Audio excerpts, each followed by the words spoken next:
नमो नमः बच्चों। संस्कृत क्लास में सभी बच्चों का बहुत बहुत स्वागत है।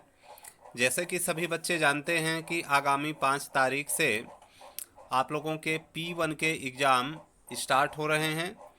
तो आज हम संस्कृत में ग्रामर पार्ट का अभ्यास कर रहे हैं। ग्रामर पार्ट में जैसे कि सभी बच्चों को विदित है कि शब्द रूप, धातु रूप, प्रत्यय और संधि आ रही हैं। तो संधि आपके पाठांतर्गत होंगी, अलग से संधियां नहीं होंगी। हम लोग जैसे कि स्क्रीन में देख रहे होंगे कि हम लोग आज प्रत्यय का अभ्यास करेंगे। प्रत्यय में बच्चों क्या हम पढ़ रहे हैं आज? प्रत्यय में आज हम कत्वा प्रत्यय को पढ़ेंगे। ठीक है। कत्वा प्रत्यय, जब हम किसी धातु के साथ में कत्वा प्रत्यय को जोड़ते हैं तो सिर्फ त्वा शेष रहता है। ठीक है। जैसे कि आप लोग देख रहे होंगे, कत्वा में से क्या बचेगा? सिर्फ त्वा धातु के साथ जब हम इसको जोड़ेंगे। जैसे क्री है, क्री में हमने कत्वा प्रत्यय जोड़ा तो क्या बना? कत्वा। गम में हमने कत्वा जोड़ा तो क्या बना? गत्वा। ग्रह में हमने कत्वा जोड़ा तो बना गृहीत्वा। ज्ञा में हमने कत्वा प्रत्यय जोड़ा तो क्या बना? ज्ञात्वा। इस तरीके से आप लोगों को धातु में हमें त्वा प्रत्यय जोड़ करके शब्दों की रचना करनी है। अब आप लोगों के एग्जाम में किस तरीके से क्वेश्चन आ सकते हैं? जैसे कि लिखा हुआ है कृत्वा। अब इसके 3 ऑप्शंस होंगे, ठीक है ना। उन ऑप्शन को हमें 3 में से जो सही ऑप्शन है उस ऑप्शन को हमें चुनना है। इसके बाद फिर आप लोगों के एग्जाम में तुमुन प्रत्यय भी आ रहा है। ठीक है। अब तुमुन प्रत्यय को बनाने का नियम, अभी जैसे हमने कत्वा प्रत्यय देखा वैसे तुमुन प्रत्यय को भी हमें बनाना है। तो तुमुन प्रत्यय में से बच्चों, जैसे कि ये तुम प्रत्यय लिखा हुआ है तुमुन, तुमुन में से क्या बचता है? तुमुन में से सिर्फ तुम शेष बचता है। ठीक है ना। क्या बचता है? ये हलंत है। ठीक है ना। तुमुन में से सिर्फ तुम बचता है। अब इसे इसे भी हम जो है धातु में जोड़ेंगे। जैसे कि पठ है, पठ में हमने तुमुन प्रत्यय जोड़ दिया तो क्या बना? पठितुम। हस में हमने तुमुन प्रत्यय जोड़ दिया तो हसितुम। स्था में हमने तुमुन प्रत्यय जोड़ दिया तो क्या बना? स्थातुम। इस तरीके से यह तुमुन प्रत्यय आप लोगों को जोड़ करके बनाना है। इसके पहले भी हमने कत्वा और तुमुन प्रत्यय की जो वीडियो है उन वीडियो को हमने जो है बना करके आप लोगों को सेंड किया है, प्रेषित किया है। उम्मीद है कि सभी बच्चों ने उसे देखा होगा। ठीक है। और तो इस तरीके से यह आप लोगों को प्रत्यय अच्छी तरह से सभी बच्चों को रिवीजन करना है, इसका अभ्यास करना है, ताकि आप लोगों के अच्छे मार्क्स आ सकें। इसके बाद बच्चों फिर आप लोगों के एग्ज़ाम में धातु रूप आएगा। ठीक है। धातु रूप में आप लोगों को क्या पढ़ना है?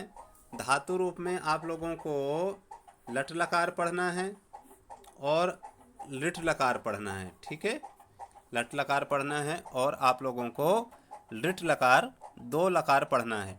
दोनों लकारों के जो प्रत्यय हैं, इनके जो फॉर्मूले हैं, जैसे लट लकार है, लट लकार में ती तह अंति, सी थह थ, आमी आवाह आमह, ये लट लकार का प्रत्यय हैं। ठीक है ना। और इसके बाद फिर लिट लकार में शति शतः स्यंति, स्यसि स्यथः स्यत, श्यामी श्यावः श्यामः, ये लिट लकार का प्रत्यय है। तो ये आप लोगों को अच्छी तरह से इन्हें याद करना है। आप सभी बच्चों को अभ्यास कार्य है ना, अभ्यास प्रश्न पत्र भी आप लोगों को दिए गए हैं। उसी अभ्यास प्रश्न पत्र के आधार पर आप लोगों के एग्ज़ाम में जो दूसरे क्वेश्चंस हैं, है ना, दूसरे प्रश्न हैं आएंगे, तो सभी बच्चे उसका अभ्यास करेंगे। अब ये कैसे आ सकते हैं आप लोग देखिए, इसके कुछ उदाहरण मैं आप लोगों को दे रहा हूँ। जैसे कि लट लकार में पठ धातु है, तो जैसे कि आ गया पठ सी। ठीक है। स्पेस और फिर लिखा हुआ है पठत, है ना। अब पटसी के बाद क्या आना चाहिए? मध्यम पुरुष द्विवचन में यह आप लोगों को लिखना है। ठीक है ना। इसी तरीके से जैसे कि लिखा हुआ है नमामि, ठीक है, यहाँ पर स्पेस आ गया और बहुवचन में लिखा हुआ है नमामः। ठीक है ना, इस तरीके से, है ना। तो द्विवचन में क्या आएगा ये आप लोगों को लिखना है।